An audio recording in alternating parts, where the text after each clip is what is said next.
자, 이번 강의는 이행함수 종속, 다르게 전이함수 종속이라고 하죠. 자, 이 내용은 제가 지금까지 전산 7급 준비하는 분들에게 질문을 많이 받은 내용입니다. 우리가 데이터베이스 정규하에서 이행함수 종속은 기본적인 것이고 공부한 사람들은 누구나 잘 아는 내용입니다. 자, 그런데 무엇이 헷갈려서 질문이 많았을까요? 살펴보도록 합니다.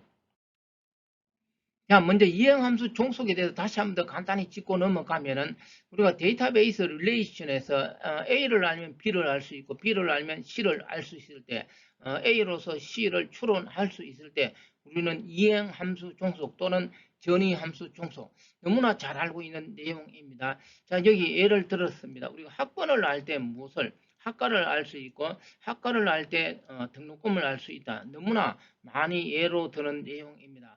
자, 다시 한번 더 정리하면 학번을 통해서 학과를 알 수 있고 학과를 통해서 무엇을 등록금을 추론할 수 있을 때 우리는 이행함수 종속, 전이함수 종속이라고 합니다.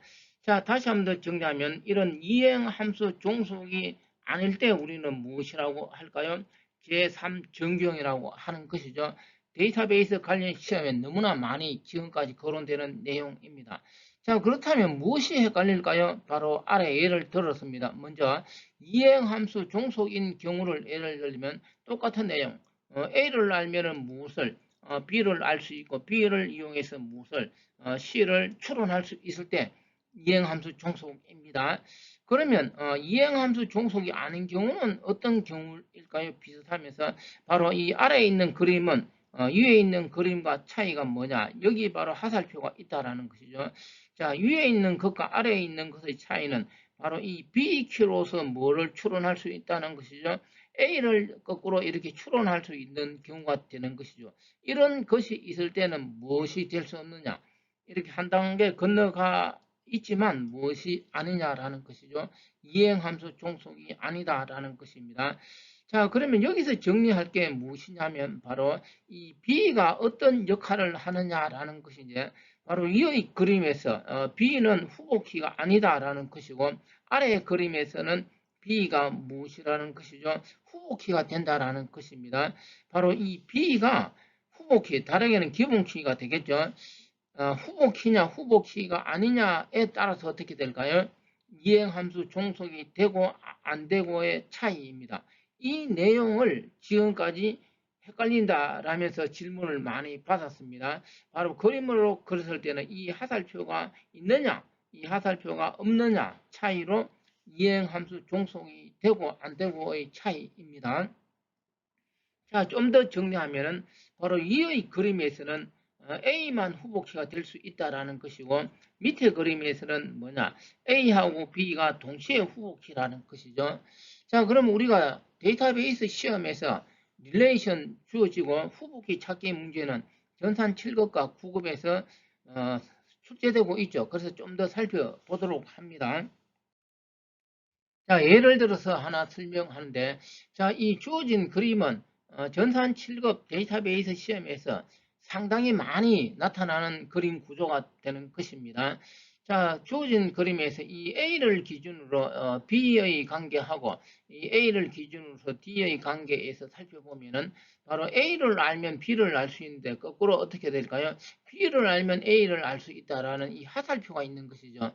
이런 경우는 이 B를 통해서 뭐로 C를 알 수 있다라는 이 하살표가 있어도 무엇이 아니다라는 것이죠. 이행함수 종속이 아니다. 이 부분이 핵심이고 그런데 A하고 D의 관계를 보면은 어떻게 될까요? 이 경우는 이행함수 종속이 되겠죠. 왜냐하면은 D를 통해서 무엇을 A를 추론할 수 없기 때문에 바로 이 경우는 이행함수 종속의 관계가 되는 것이 이 그림 구조에서 핵심. 다시 한번 더 이야기하면 전산 7급 시험에서 이렇게 약간 복잡한 그림을 주어지고 후보키 찾기라든지 어떤 종속 관계를 물어볼 때 핵심 내용이 되는 것입니다. 자, 좀 더 이야기하면은 밑에 이제 페포라는 내용이 나오는데 이 페포가 무엇이냐? 이 페포라는 것은 전산 7급 준비하는 분들에게는 매우 중요한 내용이죠. 그런데 이제 전산 9급 준비하는 분들 데이터베이스 시험에서 이 페포를 알면 요긴하게 이용할 때가 있는 것이죠. 그러면 자, 이 페포는 언제 사용하느냐? 아래쪽에 후보키를 찾을 때 다르게 어떤 릴레이션, 테이블의 기본키 또는 후보키 찾기는 똑같은 것이죠.